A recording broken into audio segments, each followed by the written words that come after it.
Morning, traders. This is Christian from Strategic Trade Group. Happy Friday. Happy first of the month, new trading month that we've got in front of us for August 1st. And we've got, since it is the first Friday of the month, we just had some job data that hit the tape a little bit weaker than expected. Look at that.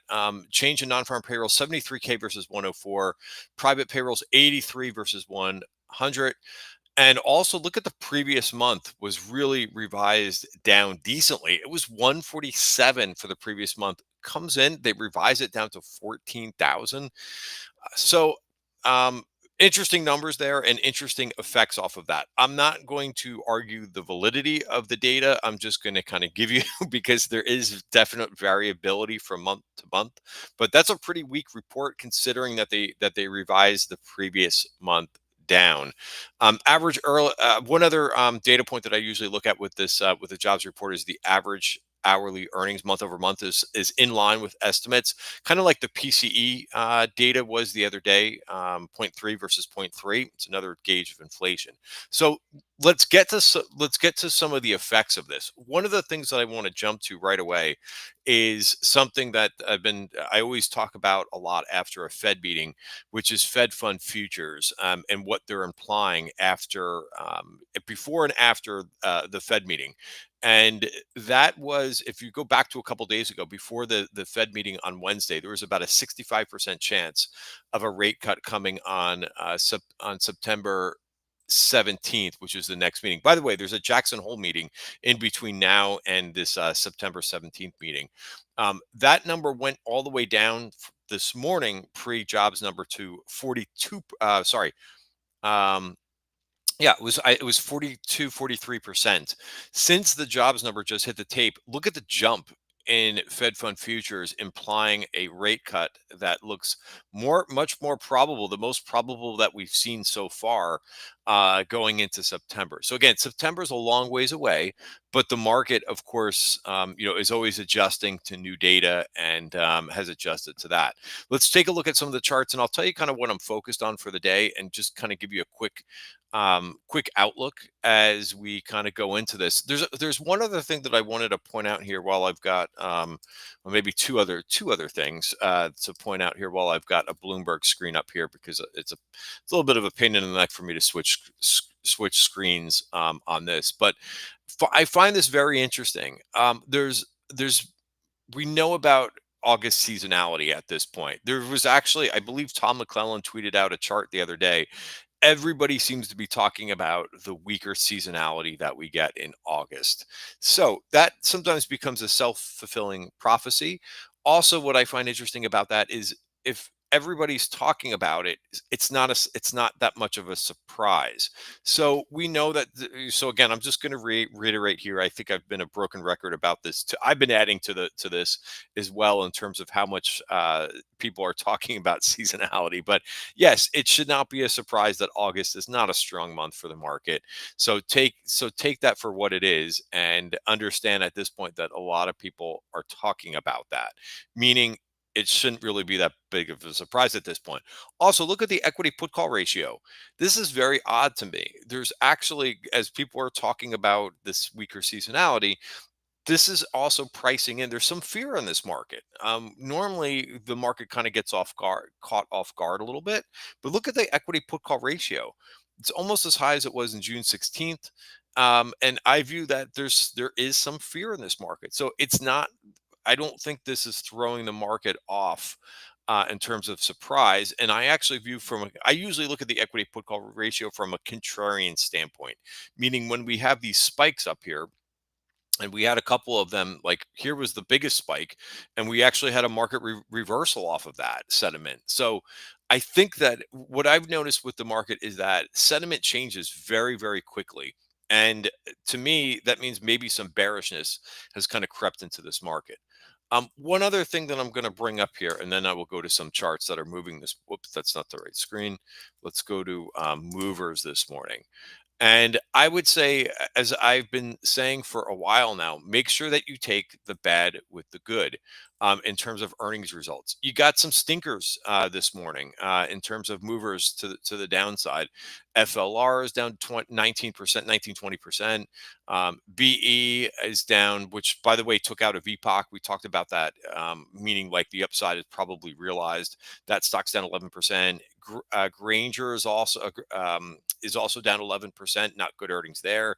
Coinbase is down 11%. Pcore, which is a small cap software name, and so on and so forth. These are large companies, by the way. I'm just going over the larger companies.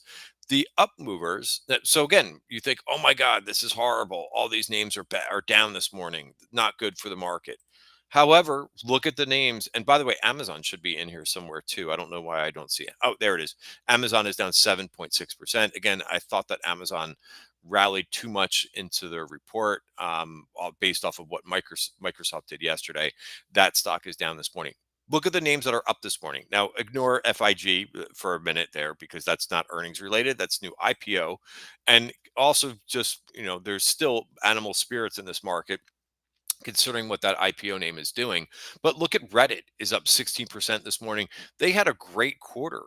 Really interesting. That started to show a breakout yesterday in the charts. Sometimes that leads a little bit. Rocket Mortgage had good numbers. A couple other names too that I wanted to highlight here, but so you're actually seeing some more downside movers, and I think that's just because of what the overall market is doing too. Let's go to a couple. Let's just hit up a couple charts. As always, when we've got a jobs data, I kind of go to. So let me just take this off. Let me just bring this. I do look at some of them, what was going on macro related. Remember, coming into today, this is the dollar right now. And I view this as pretty positive, right? I've been talking a lot about this because the dollar has been up 6 days in a row. The dollar is a headwind for stocks, but lo and behold, we hit some resistance here and the dollar is down this morning. Another large move for the dollar this morning, down almost 1%.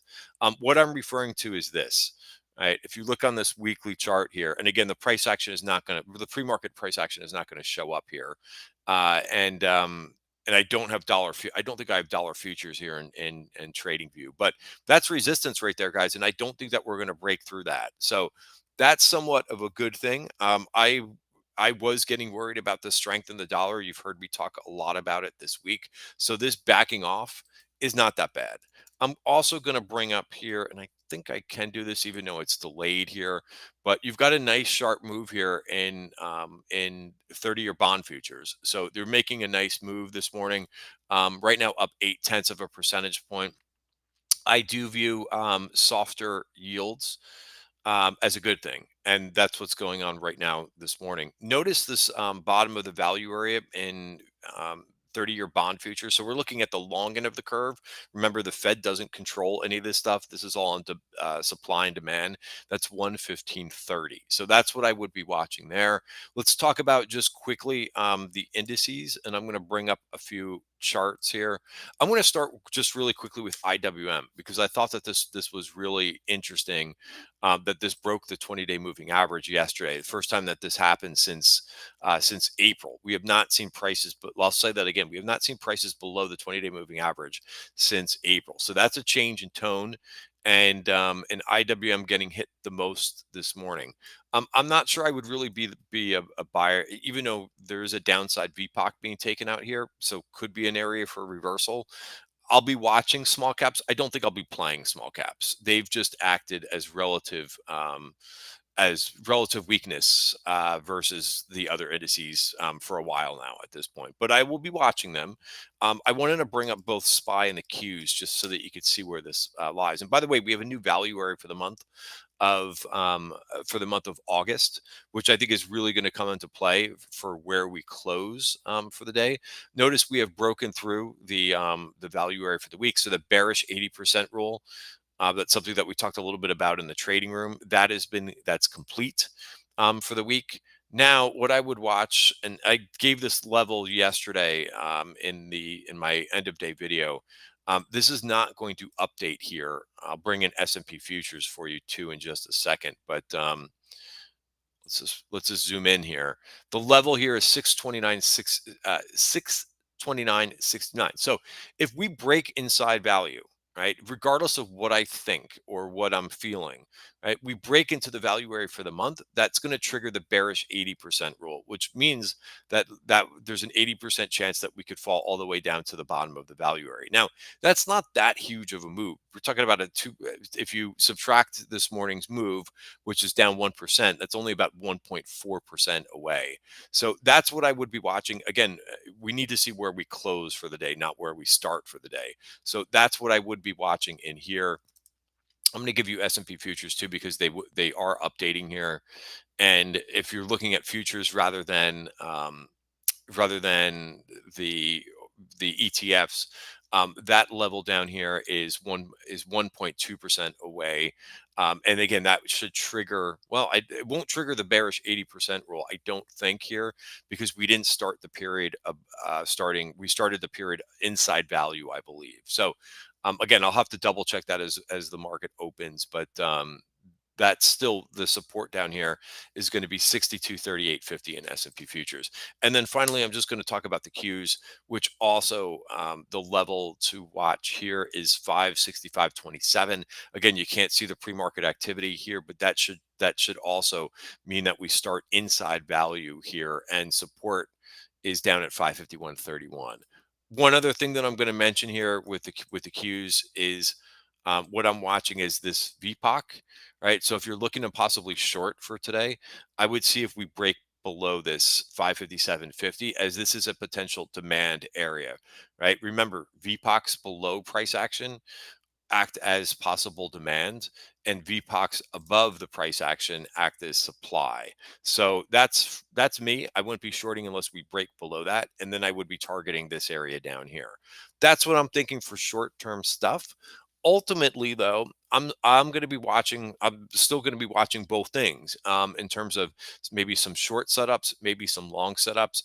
I mentioned Reddit is a name that I'll be watching today. 17% short interest in this.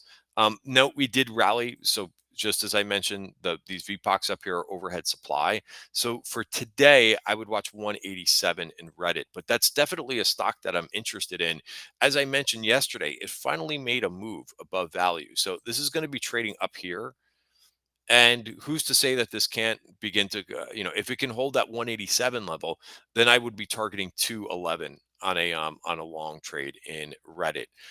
Couple other things that I thought were interesting in the news is Joby, and I have to say, like, I was watching this chart to see if putting in a bull flag here. They have some news this morning that they're teaming up with L3 Harris to develop more of robo. I would say like robo taxis, like air taxis.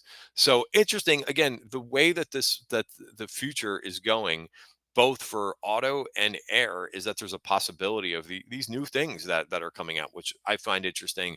And I would basically watch this level right in here for Joby. Notice it's still rallying here. So you might get a sneaky rally today. I'm kind of holding out for that. But if you've been following along in the playbook over the last week, first of all, I'm pretty happy the way I'm positioned right now. I do have some, I put on some SPY puts about a couple weeks ago, which haven't worked that well, but I do have some insurance. And as of, I mentioned to members last Friday, even though I was away, I did a quick Q&A, and I mentioned that I had my lightest positioning of July going into this week. So I think that's helped a bit. This week has been tough to trade as anticipated with all the events that we've got this week. This week was the biggest week for earnings. So you made it through, I mean, these weeks where you have this much data that is out this week. It's very data intensive and a lot of whippy moves, a lot of traps in this market this week. Not an easy market to trade at all this week. So if you made it through July and you're still alive and kicking, I think August is going to be a very interesting month. Now that everybody's pricing in weaker seasonality and some fear with the equity put call ratio heightened, I am being patient here, but still looking for opportunities because our earnings list that we've been building out, believe it or not, has about 70 names of strong earnings. So that doesn't mean I want to go out and buy those names right away, but we're set up to kind of look for some good opportunities if we do get some further downside, which I'm actually excited for. I think if we come in a little bit to those levels that I mentioned, you're going to find some really good buying opportunities. Guys, have a great